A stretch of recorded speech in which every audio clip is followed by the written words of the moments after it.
Looks clear. Go.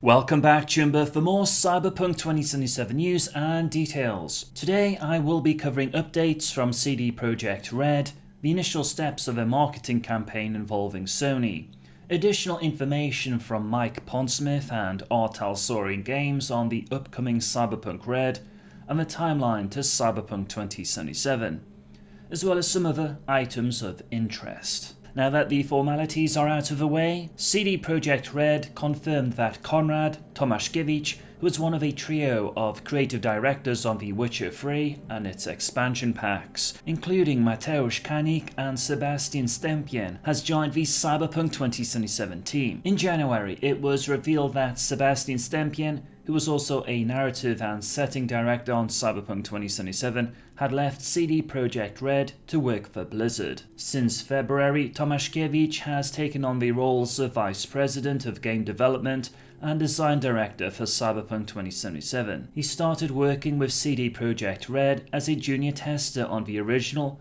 The Witcher title, and has risen through the ranks. Previously, some commentators voiced concerns over the departure of Sebastian, but CDPR now have someone of equal stature working on Cyberpunk 2077. Given Conrad's previous success with the Witcher games, Cyberpunk 2077 should be in safe hands. The community team at CD Projekt Red continue to answer questions from fans on Cyberpunk 2077, which may provide additional insights into the game. The official Cyberpunk 2077 Twitter account celebrated their 2077th tweet by thanking all their fans and staff. It states that Cyberpunk 2077 is a really big game, but so is the task of communicating it to so many wonderful people from all around the world. These 2077 tweets have been an awesome and enlightening journey for us so far. Thank you for being such an awesome community. You make it worth the while. I know a few friends from CDPR watch my content, so I would also like to take a moment to say thank you from myself and on behalf of my subscribers to CD Projekt Red for being such an awesome and passionate gaming company. On the question regarding differences between male and female V dialogue options during the game, it was confirmed there will be some subtle variations which should add to the replayability of the game. As some of you may be aware, there was a second version of the Cyberpunk 2077 demo shown at Gamescom 2018 with a male V, which demonstrated slightly different options compared to the demo which was publicly released online. It has now been confirmed CDPR have no plans to release that second demo, and given that the original demo was subject to change, potentially the game has now been upgraded, which would make the Gamescom demo redundant. For reasons unknown, a question which often arises is whether Jackie's gender will change depending on the gender of V. A simpler answer is no. CDPR confirmed once again that players should assume the game will have an M or PEGI 18 rating, which should not be surprising given the nature of Mike Pondsmith's Cyberpunk universe. In the past, there has been a fair amount of clickbait and fake news from street rats on censorship. Once again, as the situation currently stands, I can confirm none of this directly pertains to CD Projekt Red or Cyberpunk 2077. CDPR stated Cyberpunk 2077 will be released on the current generation of consoles. When a fan asked if there would be an equivalent of the quest journal from The Witcher, unfortunately, CDPR were unable to answer that question yet. In jest, they also asked if one would be able to whistle their car back to them. In terms of law updates, it was confirmed that the European Council shares a common currency with the US and Canada, the Eurodollar. Eurodollars are more commonly known as eddies in Night City. Concerning timelines or chronology, there has been some confusion in certain sections of the fandom that Cyberpunk 2077 follows a different timeline to that set in Cyberpunk 2020. I can somewhat sympathise with this state of affairs, given that in the publicly released gameplay demo, the narrator Borys Pugac-Muraszkiewicz commented that it's part of the CDPR creative process to draw inspiration from the pen and paper system created by Mike Pondsmith, and to put their own 2077 spin on it, which left the situation open to interpretation. Furthermore, given the time-lapse between the Fourth Corporate War and 2077, it's still not entirely clear how certain characters such as Johnny Silverhand are around, although technology such as cloning or downloading your ghost to the net does exist. That said, CD Projekt Red, Talsorin Games, and Mike Pondsmith have now confirmed there is only one timeline linking all the events from 2020 to 2077, and there will not be retcons.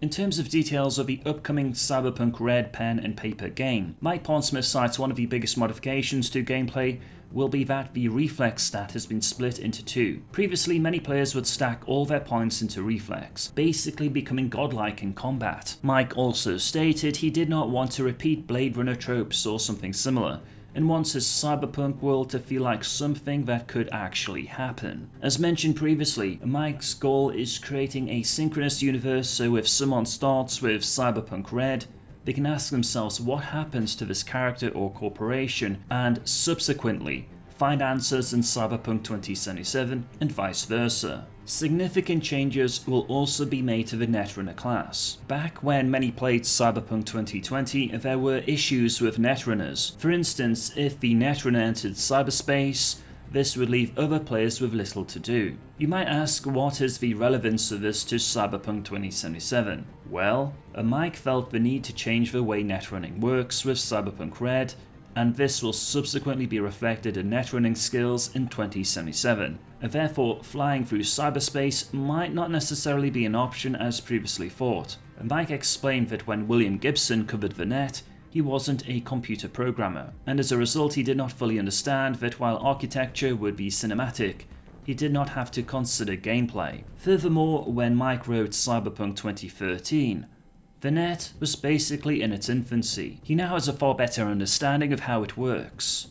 The net as we currently have simply would not physically or technologically operate like the Gibson interpretation, therefore expect the net in Cyberpunk 2077 to be far more realistic than that envisioned in Cyberpunk 2020. Mike commented that he was surprised just how well events evolved and connected with one another during the collaboration with CDPR. Partly the reason for this is that many of the events in the Fourth Corporate War were not resolved, as Mike deliberately left them hanging in case he wanted to change things later. Mike also commented that he had a lot of fun sneaking past and future references into the shared lore. Only he and CDPR have the complete body of canon information, and he does not plan to spoil anything for the fans. I'm sure many fans of the PNP game, myself included, are intrigued how Johnny Silverhand and Morgan Blackhand survived the nuclear demolition charge that took down Arasaka Tower, as well as the fate of Alt Cunningham. Mike Pondsmith also stated that he is very proud he managed to destroy society without actually destroying it. He thinks that many might expect Cyberpunk Red will be post-Holocaust, but actually it will not be. Mike mentioned a few interesting Easter eggs. In Vampire the Masquerade game,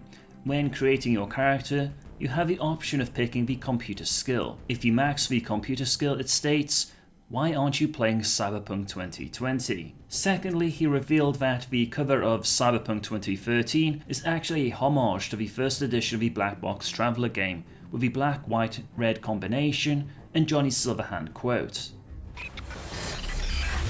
In terms of marketing of Cyberpunk 2077, it's possible that small steps have begun on the journey to E3 2019. CD Projekt Red and Sony collaborated with each other to produce a developer documentary on the history of CD Projekt Red, Gwent, Witcher and Cyberpunk 2077. The series was narrated by Doug Cockle, the voice of Geralt of Rivia. Nothing particularly noteworthy was revealed, but it is still worth checking out. The final video ends with Geralt reiterating Cyberpunk 2077 is coming when it's ready. True to the promise made in 2013, it's still coming when it's ready. In this week's subscriber Q&A, A few chambers asked about details concerning the nuke which detonated in Night City. The nuke that took out Arasaka Towers was of the bunker buster variety, designed for small, tactical strikes to vaporize a building or a chunk of one. In the Firestorm Shockwave sourcebook, the nuke was described as a nuclear demolition charge, designed to remove major underground facilities, wipe out small sections of cities, or otherwise induce large amounts of mayhem. When the nuke is set off, it wipes out the Arasaka command complex and much of the rock and structure around it, including the massive support pillars that hold up Arasaka Tower. While there was fallout and many died, it is important to realize much of Night City remained intact. On an interesting note, during the attempted rescue of Alt Cunningham, Spider Murphy says, "My name is Luke Skywalker. I'm here to rescue you." I'm Luke Skywalker, I'm here to rescue you. This reference basically means the Star Wars movies were also made in the Cyberpunk universe. It shall be interesting to see how many film references CDPR will make in 2077. Once again, there continues to be a myriad of street rat activity, whether it's plagiarizing content, spreading misinformation, regurgitating old news, or producing clickbait. Many citizens of Night City are still oblivious to this nefarious behavior. For example, some street rats have used an article from Game Informer titled "Polish Powerhouse" as fantastic news of a marketing push from CD Projekt Red. It's time for another red pill chamber. The article itself is actually an interesting synopsis of video game development in Poland. However, not only does the article have no relationship whatsoever to CD Projekt Red and their Cyberpunk 2077 marketing campaign in 2019, the desperate street rats neglected to mention that it was originally published in the December 2018 issue of the magazine and was available to read in November, so this information is close to being 5 months out of date. Another street rat actually had the audacity to impersonate Marcin Nowinski on YouTube. In case you did not know, Marcin Nowinski is the CEO and one of the founders of CD Projekt Red, alongside Michał Kaczynski. CDPR confirmed through official channels that the account is an imposter and are now considering legal action against the street rat in question. Remember, take that red pill, support CD Projekt Red, and remain vigilant, as there are deceitful street rats operating everywhere in Night City. Hey Chumba, I'm Kazuliski, and I hope you found this Cyberpunk 2077 news update to be informative. Are you interested in more Cyberpunk 2077 content? Then be sure to hit that subscribe button. If you have any questions or feedback, please let me know in the comment section. Thank you for watching.